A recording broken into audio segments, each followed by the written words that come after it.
কি করছো তুমি? কি গুছাচ্ছ? জামা কাপড়। তাই? আর কি কাজ পারো তুমি? আর কি কাজ করো? ওইটা কার জামা ওটা? তাই? তুমি কত কাজ করো বলো?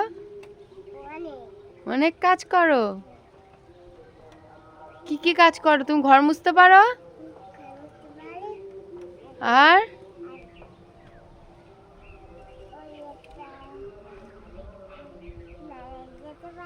মেলায় যেতে পারো? মানু, তোমার বন্ধুদের তুমি কিছু বলতে চাও? কি বলবে বলো? বলো। গুছাতে গুছাতে বলো। কি গুছাবে তুমি? তুমি ঝগড়া করছো কেন? রাগ করছো কেন? ও বাবা, ফেলে দিও না, অমন করে না।